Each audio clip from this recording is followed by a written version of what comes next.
Hey there movie lovers, welcome back to Rocky Watches Movies. Today we're stepping into the wild and wonderful world of Who Framed Roger Rabbit, the groundbreaking 1988 film that brought cartoons and live action together like never before. But while audiences were captivated by Roger and Jessica Rabbit and Judge Doom, there's a fascinating story behind the scenes that many fans have never heard. So watch out for vats of dip, keep an eye out for wandering tunes, and join us for 20 things you never knew about Who Framed Roger Rabbit. The film was actually based on Gary K. Wolfe's 1981 novel Who Censored Roger Rabbit. Because of licensing restrictions, the book could not feature famous cartoon stars from multiple studios. Instead, it included characters from popular comic strips such as Hagar the Horrible and Dick Tracy. While the basic premise remained similar, the novel's story and ending were considerably darker than the film adaptation. Disney bought the film rights to Wolfe's novel in 1981 and quickly began developing the project. Early test footage was produced between 81 and 83, but the film only gained real momentum after Michael Eisner became Disney's CEO in 1985. Steven Spielberg's Amblin Entertainment joined the project, bringing major creative backing and helping secure a then enormous budget.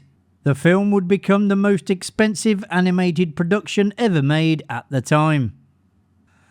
Early drafts featured either Jessica Rabbit or Baby Herman as the mastermind behind the plot, and even had Roger Rabbit himself being killed.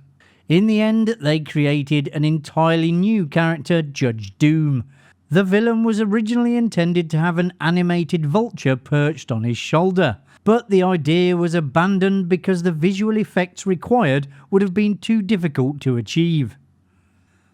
The film features more than 140 pre-existing animated characters from numerous studios. Steven Spielberg personally helped convince rival studios to allow their famous cartoon characters to appear in the film.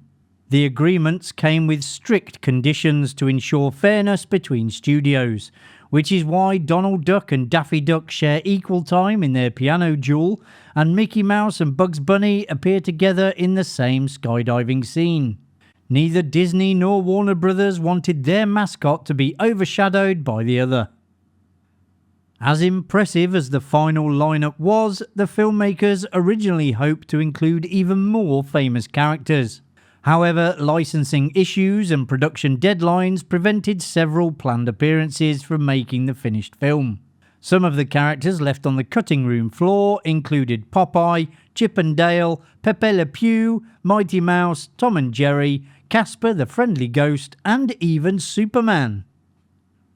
Director Robert Zemeckis originally offered to direct the film in 1982, but Disney turned him down because his earlier films had underperformed at the box office. Terry Gilliam was later approached, but he declined, feeling the project was too technically demanding. After the success of Romancing the Stone and Back to the Future, Disney finally hired Zemeckis in 1985 to bring the ambitious live-action and animated hybrid to life. Post-production lasted an astonishing 14 months, with much of the film's groundbreaking animation created by hand. Although CGI technology existed, computers of the era just weren't powerful enough to handle a project as ambitious as this one. Instead, animators drew every frame on cells and combined them with live-action footage using optical compositing. One of the most challenging effects was the sparkle on Jessica Rabbit's dress during her nightclub performance. To create the shimmering sequins, the effects team filtered light through a plastic bag that had been scratched with steel wool, producing the dazzling effect seen on screen. The film generated controversy following its Laserdisc release, when viewers discovered several questionable frames hidden within certain scenes.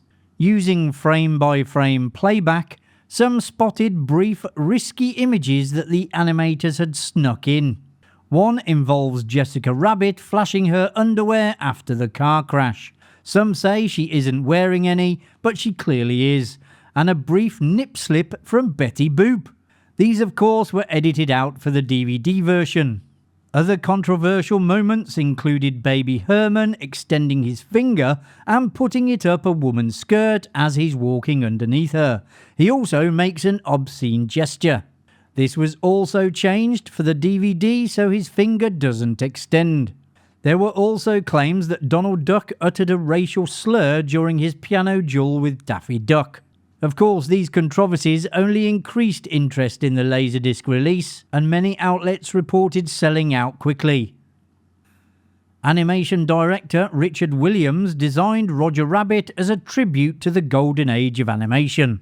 He described the character of combining Disney's production quality, the visual style of Looney Tunes, and the humour of legendary animator Tex Avery. Roger's appearance reflects these influences with a Looney Tunes-inspired face, Goofy-inspired overalls, Mickey Mouse's gloves, and a bow tie reminiscent of Porky Pig. Jessica Rabbit was primarily inspired by the heroine of Tex Avery's classic animated short, Red Hot Riding Hood. However, her glamorous appearance also drew inspiration from several Hollywood legends, including Lauren Bacall, Rita Hayworth, and Veronica Lake, helping to create one of cinema's most memorable animated characters. Who Framed Roger Rabbit gave rise to the animation industry term bumping the lamp, which refers to putting extraordinary effort into a detail that many viewers may never consciously notice. The phrase comes from a scene in which Eddie repeatedly knocks into a hanging lamp, causing it to swing across the room. To maintain realism, animators painstakingly redrew Roger Rabbit frame by frame so that the changing light and shadows matched the lamp's movement.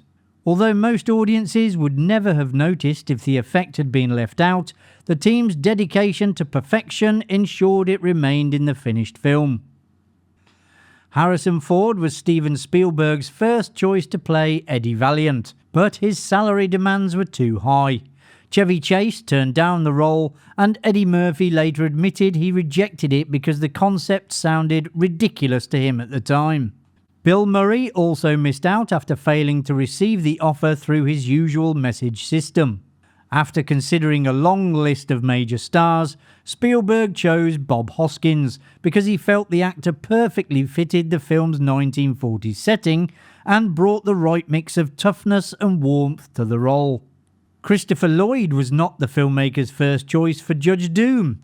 Tim Curry was considered but was deemed too frightening, while John Cleese was thought not to be intimidating enough. Christopher Lee was also approached but declined the role. Lloyd made Judge Doom even more unsettling by never blinking while on screen. The decision came after a suggestion from Robert Zemeckis, who felt the small detail would make the villain appear more unnatural and intimidating. Lloyd fully embraced the idea, maintaining an unbroken stare throughout the entire film. Charles Fleischer was so committed to playing Roger Rabbit, he got the costume department to create a full-body Roger Rabbit suit for him to wear on set. He performed all of Roger's dialogue while dressed as the character, believing it helped both himself and Bob Hoskins stay immersed in the film's unusual blend of live action and animation. Fleischer later admitted that Hoskins initially thought he was completely mad for doing it. Paul Reubens, best known as Pee Wee Herman, originally auditioned for Roger Rabbit and even voiced the character in the early 1983 screen test. Eddie Deason also tried out for the role, but Charles Fleischer ultimately won the part. Before filming began, Fleischer gave Roger his distinctive lisp and stammering catchphrase, "Please," inspired by classic cartoon characters with speech impediments and Hunts Hall's Sack Jones from the Bowery Boys. Who Framed Roger Rabbit shattered the notion that cartoon characters are indestructible by introducing the dip, a substance capable of killing toons. The film reveals that the dip is made from turpentine, benzene and acetone, all chemicals commonly used as paint thinners. In animation, these substances could be used to remove ink and paint from animation cells, making them a fittingly sinister weapon against cartoon characters. To help actors interact with characters that did not yet exist, The production used rubber mannequins of Roger Rabbit, Baby Herman, and members of the Toon Patrol during rehearsals. These stand-ins showed performers where to look and how to react. Props handled by animated characters were also filmed on set using robotic arms and hidden wires, allowing them to appear as though they were being moved by the toons themselves. Bob Hoskins faced the unusual challenge of acting opposite characters that would not be added until months later during animation. To help himself perform convincingly, he drew inspiration from watching his 3-year-old daughter interact with her imaginary friends. His son, however, was less impressed. After learning that his father had worked alongside Bugs Bunny, he was very upset for several days because he had not been introduced to the famous cartoon rabbit. Who Framed Roger Rabbit was a major success at the 61st Academy Awards, receiving 6 Oscar nominations and winning 4. The film took home awards for Best Film Editing, Best Sound Effects Editing, and Best Visual Effects. Animation director Richard Williams also received a Special Achievement Academy Award in recognition of the film's groundbreaking blend of live action and animation. Plans for a sequel began as early as 1989, with Steven Spielberg discussing the project with writer J.J. Abrams and Robert Zemeckis. The idea eventually evolved into a prequel called Roger Rabbit: The Toon Platoon, set during the Second World War. The story would have followed Roger Rabbit and his human friend Richie Davenport as they travelled across Europe to rescue Jessica from Nazi captivity. Despite several drafts being written, the project was ultimately abandoned before production began. Over the years, several other attempts have been made to bring Roger back to the screen, but like a lot of other films, nothing has been drawn yet. And there you have it, folks. You now know a little bit more about Who Framed Roger Rabbit. If you enjoyed the video, which I presume you did as you got this far, hit that like button and subscribe so you don't miss any future videos coming to Rocky Watches Movies. Thanks for watching. I'll see you in the next one. Bye for now.